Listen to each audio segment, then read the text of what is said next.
Assalamualaikum warahmatullahi wabarakatuh. Alhamdulillah kita Waalaikumsalam. masih bisa bergabung kembali dalam acara pengajian online Majelis Zikir Pondok Pesantren Nurul Faizah ya. Dan kali ini adalah sesi tanya jawab tentang nikmatnya sabar. Apa yang sudah disampaikan oleh Bu Nyi tadi bahwa orang yang bersabar adalah akan ditemani oleh Allah bersama selama hidupnya, diberikan oleh Allah karena Allah semuanya, dan jannah surga adalah miliknya Allah untuk kita semua yang bersabar. Barangkali ada yang mau bertanya, monggo. Ya, Bu Laila, monggo.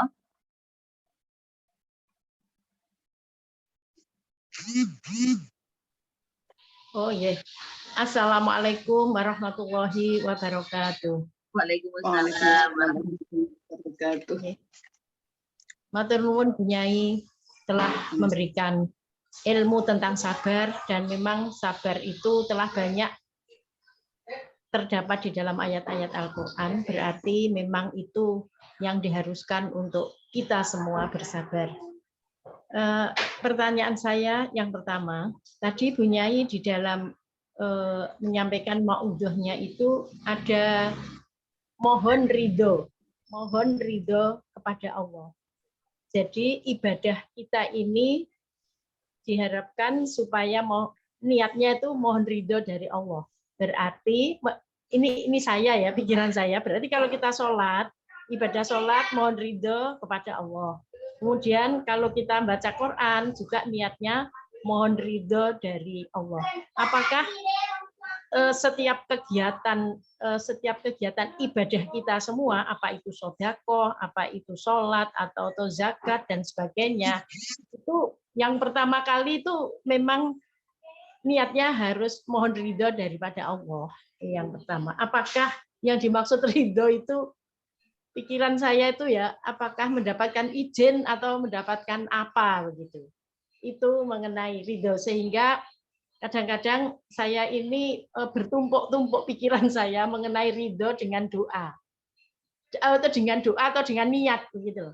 Yang kedua, masih dalam ridho ya, itu pikiran saya seperti itu. Yang masih dalam ridho, pertanyaan saya itu berarti kalau kita membaca Al-Quran, kadang-kadang kita akan begini, banyak baca Al-Quran, surat Waqiah, mudah-mudahan rezekinya dimudahkan oleh Allah, begitu. Terus baca Yasin, mudah-mudahan nanti dimudahkan segala urusan. Nah, kira-kira ketika kita mau baca Al-Quran itu yang didahulukan dulu, pertama itu apakah mohon ridho dari Allah, lalu yang kedua mohon doa agar supaya dimudahkan segala urusan. Itu mengenai ridho, Bu, sehingga kadang-kadang masih numpuk di dalam pikiran saya, mungkin saya kurang paham. Lalu yang kedua mengenai sabar, Bu. Sabar itu memang diajarkan di dalam Al-Quran, tetapi dalam kenyataannya orang yang sabar itu dari usia. Jadi masih usia anak-anak yang muda itu sulit untuk sabar karena masih lebih banyak hawa nafsu yang mungkin hawa nafsu yang kurang baik gitu, sering marah, sering ngolok itu. Nah, kalau pada usia-usia yang seperti ini kita mendengarkan mau'idhah hasanah, rasanya mendengar sabar itu ya senang sekali. Memang harus kita sudah umur, sudah tua, dan memang harus sabar begitu. Berarti untuk anak-anak muda nih bagaimana caranya, Bu? Sulit untuk memberikan tentang sabar ini.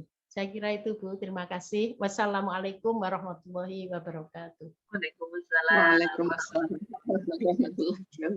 Bagus pertanyaannya. Mohon ridho Allah dalam setiap ibadah kita. Apa sih ridho itu? Ridho itu senang. Kalau ridho Allah disenangi Allah. Kalau kita ridho kita senang. Artinya supaya ridho menerima takdir itu supaya senang menerima takdir Allah. Kita melakukan ini supaya dapat ridho Allah, supaya disenangi Allah. Kalau disenangi Allah ya pasti surga, dunia akhirat pasti baiknya. Maka dalam semua ibadah kita, kalau kita minta ridho Allah itu baik. Kita doa apa saja, belakangnya biridho kayak Allah, dengan ridhomu ya Allah. Jadi minta kaya, minta sehat, minta ini dengan ridhomu ya Allah. Jadi maksudnya kaya raya tapi disenangi Allah, badannya sehat tapi disenangi Allah, anaknya sukses semua dengan disenangi Allah. Itu loh, maka apapun yang kita mohon supaya dengan ridhomu ya Allah, kita ada keridhaanmu. Lah kalau baca waqiah supaya dapat rezeki banyak dengan ridhomu ya Allah. Baca surat Yasin supaya hajat terkabul, urusnya gampang, biridho kayak Allah, dengan ridhomu ya Allah. Jadi semuanya kita lakukan untuk supaya Allah senang kita, itu supaya mendapat ridho Allah. Apa gitu masalah dunia apa masalah akhirat? Masa dunia juga boleh-boleh karena saat akhirat itu bisanya tercapai dengan dunia dulu. Kan kita nggak bisa haji kalau nggak punya uang, nggak bisa zakat, sodako, infak, akikoh, kurban, apa wakaf, jariyah, ya kotak jariyah. Kita nggak bisa melakukan kalau tidak kaya, nggak punya harta. Maka minta harta boleh, waqiah minta rezeki boleh, tapi biridho kayak Allah. Dengan ridhomu ya Allah. Akhirnya kalau kita dapat uang, dapat apa, yang kita pikir pertama adalah apa yang Allah perintah, gitu kan. Maka semua yang ada pada dirinya dipakai untuk cinta Allah, cinta akhirat. Itu karena dapat ridho Allah, karena diridhoi Allah. Jadi apapun, kita sholat duha supaya kaya, jangan. Sholat duha karena Allah, lah nanti Allah kasih rizki. Dalam doanya minta rizki boleh, tapi yang mendasari ibadah kita semua, jangan selain Allah. Yang mendasari ada Allah. Saya sholat tahajud karena Allah. Lalu berdoa, anakku dapat jodoh, anakku dapat pekerjaan, anakku jangan lulus, itu dalam doa. Yang mendasari adalah kita ingin disenangi Allah. Yang mendasari adalah kita ingin dapat ridho Allah. Kalau yang mendasari ridho Allah, misalnya anaknya nggak lulus, ya artinya ridho. Ya memang akibatnya jelek, makanya Allah nggak diluluskan gitu. Okay. Kalau kita minta rezeki banyak, kasih rezeki dikit, ya memang Allah memberi ini yang terbaik, maka itu hati kita akan ridho terus. Tapi kalau kita ibadah kita karena minta rezeki, begitu nggak dikasih rezeki, kita marah-marah, kita kecewa, itu tidak dengan ridho Allah. Kita minta anak kita lulus ujian pegawai negeri, ternyata kita sholat, kita puasa, ternyata nggak lulus, kita marah-marah, itu berarti bukan karena Allah. Tapi kalau kita sholat malam, kita puasa, doakan anak kita supaya lulus ujian pegawai negeri, ternyata nggak lulus, maka hati kita matur kepada Allah, Gusti Allah, yang terbaik nggak lulus menurut panjenengan saya ridho, Allah ridho, kita ridho. Maka radhiyallahu anhu maradu anhu. Allah ridho pada mereka, orang-orang yang baik, mereka juga ridho kepada Allah, senang menerima takdir Allah. Itu, okay. Kemudian tentang sabar. Usia bukan salah satu syarat mudah untuk bisa sabar. Banyak orang tua nggak bisa sabar ya banyak. Anak muda-muda bisa sabar ya banyak. Ternyata sabar itu ilmu dari Allah. Bukan karena usia. Usia itu salah satu saja, mungkin salah satu saja dari ketepatan hajan itu tuwek kudu sabar. Tuwek gak sabar malah gak enak. Nah, kalau kita orang-orang tua itu kan sudah banyak pengalaman kan ya, itu dulu begitu, akhirnya akibatnya itu dulu saya seperti itu, akibatnya itu. Jadi kita sudah bisa dapat ilmu, bisa mawas diri, sudah banyak makan garam gitu ya, banyak pengalaman, jadi bisa lebih sabar. Tapi nggak berarti anak-anak muda nggak bisa sabar. Gimana caranya mengajak anak-anak muda sabar? Kita beri ilmu, kita ajak ibadah bareng karena Allah. Kita doakan, nanti Allah menjadikan dia sabar. Yang jelas sering dinasihati. Marah-marah nak, itu anakmu seperti itu ditakdirkan Allah, nggak usah dimarahi, Allah itu menjadi yang terbaik. Misalnya gitu, ngomong aja pada cucunya itu dimarahi bapaknya anak penjenengan, anak kita. Nah itu anak-anak muda juga supaya sering dinasihati agar sabar. Nah, sabar itu adalah akibatnya baik. Memang asalnya awalnya murun itu pahit. Awalnya pahit, tetapi masya Allah oleh-olehnya anak dididik dengan sabar bisa menjadi pemimpin. Anak dididik dengan sabar, MC, minder wardahait komplek, minder komplek tingkat tinggi. Akhirnya nggak berani apa-apa. Kenapa? Nggak sabar, dimarahi, dipukuli, waduh. Jadinya jelek, gagal mendidik anak. Maka dalam hal apa aja harus sabar. Kita nasihat juga sabar, kita doakan anak-anak kita sabar, kita latih anak kita sabar, kita beri teladan anak-anak kita supaya kita sabar. Insya Allah dengan pendidikan dilakukan oleh ibu itu dilihat, didengar, dirasa. Dan pribadi anak itu bersumber dari yang dilihat, didengar, dirasa. Itu dari ibu, mendengar suara ibu, merasakan perilaku ibu, melihat perilaku ibu, itu akan menjadikan anak kita punya karakter, punya pribadi. Lah kalau ibunya sabar, otomatis anak-anak juga sabar. Kan tuh ya, jadi nggak harus terus berhubungan dengan usia. Atur nuwun. Oke, sami-sami. Monggo Bu Endang Yekti tadi mau bertanya, monggo diaktifkan dulu.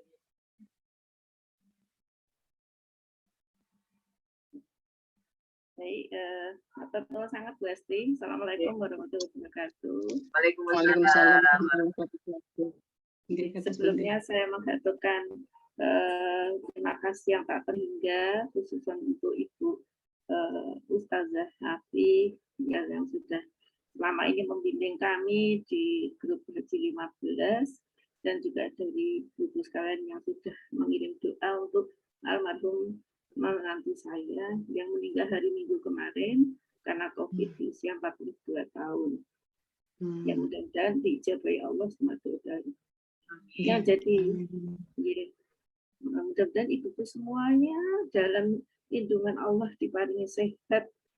Saya mengalami perjalanan naik turun keresahan itu 2 minggu itu. Jadi mulai tidak dapat rumah sakit, cari oksigen susah, obat susah, itu luar biasa. Sampai akhirnya masuklah di rumah sakit Jember. Anak saya di Surabaya juga, tapi di satu kelurahan dengan saya beda rumah. Akhirnya dapatnya di rumah sakit Jember, 3 hari di rumah sakit Siloam. Ternyata, saya sedikit cerita, ternyata si virus ini diutus Allah sampai melubangi paru-paru. Jadi paru-parunya karena berlubang, maka udara itu masuk sehingga menekan paru tidak bisa berkembang. Paru kan harusnya kan berkembang, kempis, nggak bisa. Sehingga dipindah ke rumah sakit paru Jember untuk dipasang kateter. Masuk wakitnya Masya Allah luar biasa. Jadi disitulah yang anak saya terus artinya nunggu di luar rumah sakit karena kan nggak boleh. Ya tapi disabarkan. Ya saya alhamdulillah anak saya sabar banget. Ya kemudian berhasil sedikit sampai 2 hari kok nggak salah itu udara yang terjebak di paru-paru itu bisa keluar. Saya di situ tuh menggambarkan ya Allah demikian rumitnya buatannya Allah itu rumit sekali seperti ketunya. Kalau sudah berhasil kok masih saja sesak. Ternyata hari keberapa itu 1 hari sebelum meninggal itu terdeteksi kalau si virusnya itu diboncengi bakteri dan menyebar seluruh tubuh. Jadi sudah sulit untuk tidur, tapi alhamdulillahnya nggak tahu ini husnul, insya Allah husnul khotimah. Jadi mulai siang hari Sabtu siang itu sampai malam anak saya dampingi masuk di ICU. Ya Allah, saya diceritani sampai ini. Sebelahnya tuh orang kritis semua, yang ada yang bisa Allah, ada yang dipompa jantungnya. Jadi anak saya 10 jam diberi waktu di situ 10 jam. Tangannya dipegangi sambil dituntun terus, tapi mantu saya sadar terus. Nah, bolak-balik lihat di saturasi ditutupi anak tulis, Mas nggak usah belok. Terus belok aku harus ayo kesel Mas, mandek sih, naik kesel terus gitu. Tapi kalau anak saya disuruh pulang karena nggak boleh terus-menerus. Paginya sholat. Jadi kalau setting hanya sholat opo itu kayaknya subuh sudah. Terus jam 8.45 itu anak saya sudah nggak boleh masuk karena ICU kan nggak boleh masuk. Lalu 8.45 ini lagi. Tapi 1 hari sebelumnya itu badan sudah hanya memang. Jadi anak saya sudah menyiapkan semuanya. Lalu bilang gini, cepat melebu, aku deg-degan. Itu lalu orang yang untuk mas sabar, terus istighfar Allah itu anak saya lalu sudah nggak dijawaban jam 9.40 disuruhkan masuk, tapi sudah alhamdulillah sudah kepunjut Allah, nggak tahu insya Allah itu husnul khotimah mudah-mudahan. Nah di situ itu yang mensucikan juga anak saya, jadi petugas rumah sakit itu hanya nyemprot, anak saya itu hanya pakai tisu basah karena nggak boleh air, dengan sebelahnya yang sakit semua, COVID semua. Jadi dilatih, dipakai tisu basah pelan-pelan itu, lalu dibungkusnya, ya Allah, yang seharusnya secara Islami mensucikan harus seperti apa, itu seperti itu. Jadi setelah itu lap tisu basah sambil disemprot sama desinfektan itu, dilapis pakai plastik putih itu 2 lapis, baru kain kafan, baru plastik bening, terus dimasukkan peti di situ juga. Di pemulasarannya tuh ya di tempat ICU itu sampai kemudian diangkat. Dan jadi kami salat gaib di rumah dipimpin atau saya nomor 2 itu di rumah, insya Allah mudah-mudahan diterima sama Allah. Yang lebih ini lagi miris lagi itu di makam Keputih. Jadi di makam Keputih itu antrian jenazah di dalam ambulans itu berjejer itu, lalu si jenazah tidak dikeluarkan dari ambulans kalau penggalian belum selesai. Jadi lebih duluan jenazah datang daripada digali. Menggalinya pakai ekskavator bego itu. Jadi begitu digali baru ambulans didekatkan, dikeluarkan, dimakamkan dengan mereka saja yang di situ. Kami dari jauh. Tapi kemudian begitu sudah selesai diurut juga pakai bego, hanya tenaga manusia merapikan aja, lalu bongkar sebelah lubang sebelahnya terus begitu. 1 hari minimal 50 jenazah, bisa sampai 100 lebih.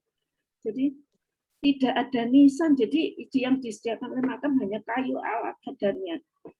Kemudian anak saya ambil spidol ditulisi karena khawatir tidak ada tanda. Jadi ditulisi, terus mantu saya yang kemudian nyari plastik-plastik yang lorek, yang hijau, ditalekkan di nisan asal itu tadi, supaya besok kalau ke situ lagi ada tandanya. Nah, kemudian nekat mendekat, kita berdoa sendiri, sekeluarga di situ kita sendiri. Karena yang lain sudah urusannya sendiri-sendiri. Jadi begitu cerita saya, lalu pertanyaan saya Bu Ustazah, anak saya dalam keadaan janda. Saya menunggu terus, mulai anak saya dampingi juga, suaminya di Jember, saya menunggu cucu saya di rumahnya. Kemudian setelah sudah kembali, kan harusnya tidak boleh keluar rumah ya Bu Ustazah ya. Tapi karena urusannya ternyata tidak mudah, jadi hari Minggu meninggal, Senin harus PCR ke rumah sakit Darmo, rumah sakit kantornya. Kemudian hari Rebunya harus ngurusin nisan dan sebagainya, itu tadi yang masih bergerak. Ketiga masih urusan ke bank karena suaminya untuk urusan dengan kantornya suaminya gitu. Jadi artinya yang seharusnya aturan agama itu dijaga supaya tidak ada fitnah, tapi itu susah gitu, untuk bisa mengikuti aturan itu susah. Nah ini yang kemarin sudah saya diusir, mama pulang, badanku nggak enak gitu. Lalu dia sendiri anaknya di bawah, anak saya di atas. Ya rumahnya walaupun kecil kebetulan ada kamar di atas. Lalu dia sekarang sudah di atas terus, yang bantu di rumah itu mbaknya dia akan makan pulang juga sih. Jadi seperti Ustazah, jadi pertanyaan saya adalah bagaimana kami harus bersikap sesuai dengan aturan agama, dengan anak saya masih umurnya juga masih 41 waktu itu, dengan harus sering keluar rumah. Demikian Bu Ustazah, matur sangat saya kilah baik dan kasih. Wajah Endang, semua yang pengen ceritakan tadi, semua itu sudah di dalam ketetapan dia ketika 4 bulan pertama di rahim ibunya. Jadi bukan karena sebab ini, karena ini, bukan. Tapi karena Allah sudah menetapkan itu. Dan ketetapan Allah untuk orang beriman adalah yang paling baik. Meninggal karena corona itu bukan aib, sama dengan meninggal karena yang lain. Yang menjadi aib adalah meninggal dalam keadaan kafir itu. Kalau orang itu sholat karena orang Islam, maka tetap dia mulia di hadapan Allah.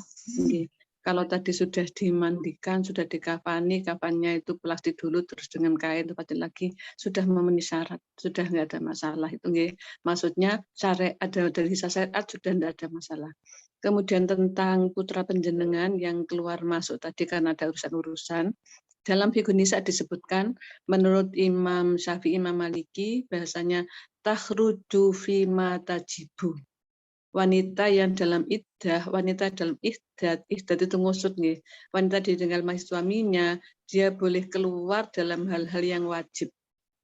Itu kan wajib, mengurus ke bank, mengurus VCR, mengurus apa tadi itu khawatir hilang jenazahnya, pakai nisan macam-macam, itu semua kan wajib.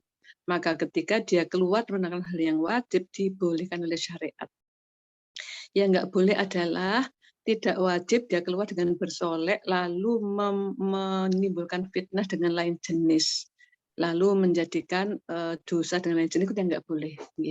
Jadi sebatas apa yang sudah dilakukan oleh putri penjenengan, mestinya di rumah tapi ada hal yang diurus tadi, tidak apa-apa, halal, karena tahruju fima tajibu, boleh keluar melaksanakan hal-hal yang wajib saja. Jadi nggak ada masalah, Bu Endang, nggak ada masalah. Sekarang mungkin sedang isoman, didoakan aja, mudah-mudahan Allah memberi yang terbaik. Ajal itu, Bu Endang, kalau belum waktunya tiba, ya nggak akan meninggal, nggak akan wafat. Kalau memang wafat, tanpa corona pun ya misalnya waktunya wafat. Jadi ajal itu sudah detik itu nggak bisa dimajukan atau dimundurkan sesaat pun. Itu sudah ketentuan 4 bulan pertama di rahim ibunya sebelum lahir. Jadi ridho saja kepada kejadian yang sudah terjadi, apa itu di ICU, apa COVID, apa kita tetap ridho karena itu adalah Allah yang menghendaki, dan kehendak Allah, ketetapan Allah ada yang terbaik untuk Allah, menurut Allah untuk putra menantu penjenengan, nggak ada masalah. Nanti nih Bu Endah, Insya Allah Allah tahu persis bagaimana hati kita, hati putra penjenengan melaksanakan tugas-tugas ini. Semuanya karena Allah, karena kewajiban. Ya Allah. Sangat itu. Mudah-mudahan putri penjenengan sehat. Itu ya, Bu ya. Gantian. Bu anu juga anu kritis, Mbak Yunya Bu Kosmartono. Oh, nggih. Anu monggo Mbak Bu Oriza, Bu Soleh, monggo. Diaktifkan dulu Mbak Riza. Assalamualaikum warahmatullahi wabarakatuh. Waalaikumsalam warahmatullahi wabarakatuh. Yang mau saya tanyakan, Bu Nyai, apakah syukur, sabar, dan istighfar itu harus dalam satu garis lurus, harus sejalan? Itu pertama. Yang kedua, adakah ciri-ciri orang yang sabar yang bisa kita lihat dalam kehidupan sehari-hari? Itu aja? Ya, itu saja. Ya.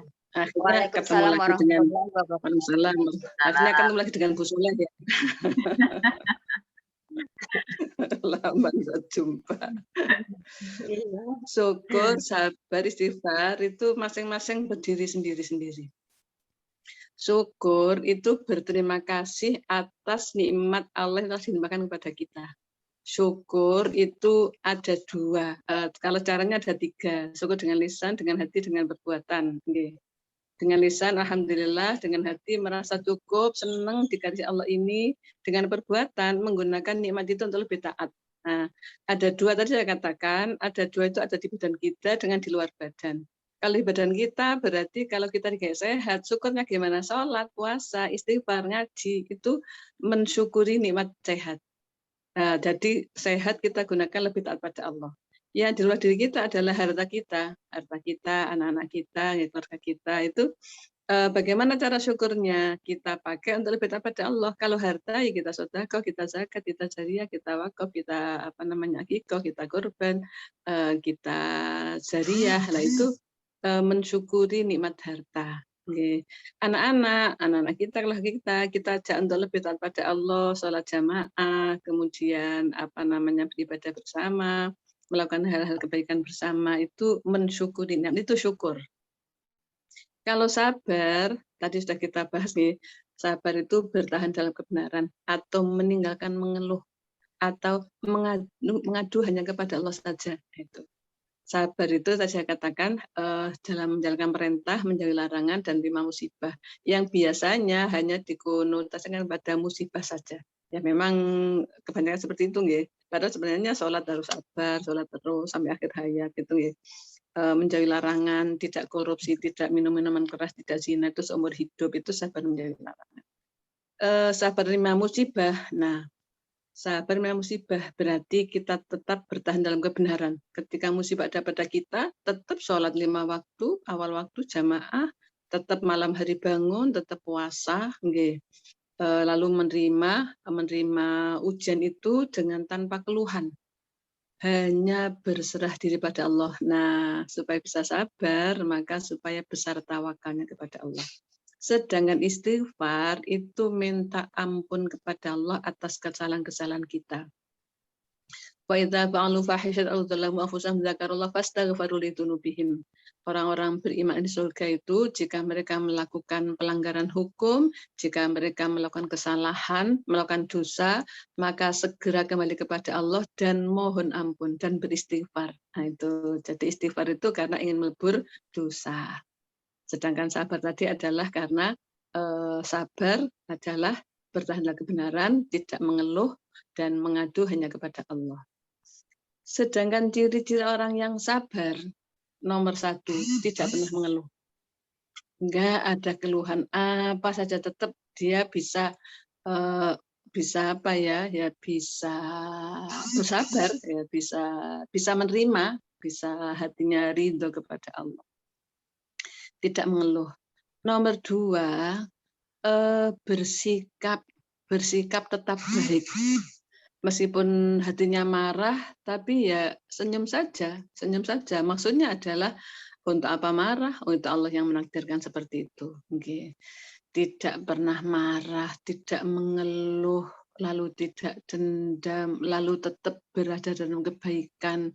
Kalau dia nggak punya harta, tidak pernah meminta-minta. Itu termasuk orang yang sabar itu. Okay. Ya sebuhumul jahil aghniya minat ta'affuf. Orang yang nggak tahu mengira dia kaya karena menjaga kehormatan diri, nggak pernah minta-minta, nggak pernah sambat-sambat, nggak pernah mengeluh. Kemudian dia rajin ibadah.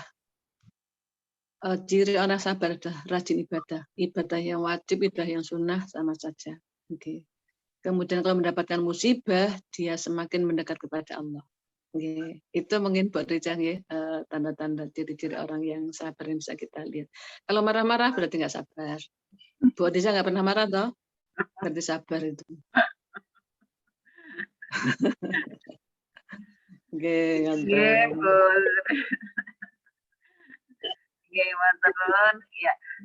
Satu lagi Mas Adam. Waktu 4 menit ya. Oh ya, Bu Asmiati, monggo. Nggih. Nggih, matur suwun, Besti. Assalamualaikum warahmatullahi wabarakatuh. Waalaikumsalam warahmatullahi wabarakatuh. Ini apa yang dikatakan Bu Endang tadi emang ini saya mengalami sekarang ini, Bu Nyai. Saya ini sedang isoman. Saya memang ini kemarin itu waktu istighosa subuh itu sudah nggak kuat ngomong saya juga. Ya Allah, Allah gitu aja mau istighosa subuh itu memang nggak kuat. Ini. Ya, semoga paringi panjang umur. Yang saya tanyakan ini Bu Nyai. Bu Ismati bikin gini, bikin air hangat, taruh di gelas, dikasih minyak kayu putih 5 tetes, dikasih madu 2 sendok, dikasih bawang dikeprek 2, diaduk anget-anget, diminum, minumnya sampai terus ditelan, minum lagi ditelan.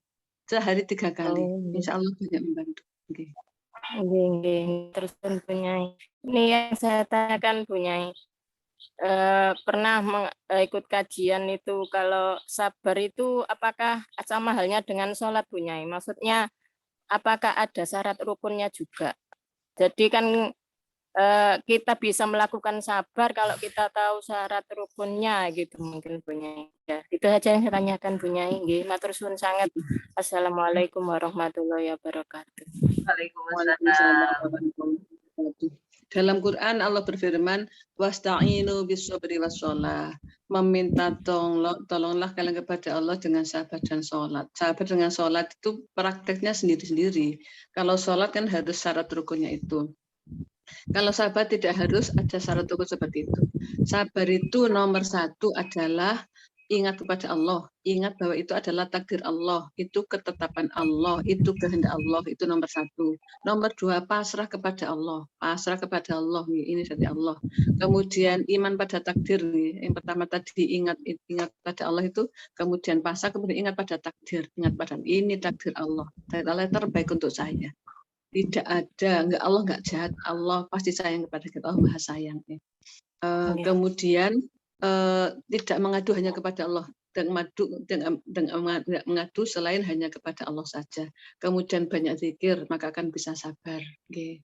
Hatinya nggak sedih, nggak mengeluh, tidak ngeresuloh, tetap Allah saja yang dihadapi. Ini dari Allah akan mengangkat derajat saya, Allah ngelebur dosa saya, Allah mengabulkan doa saya.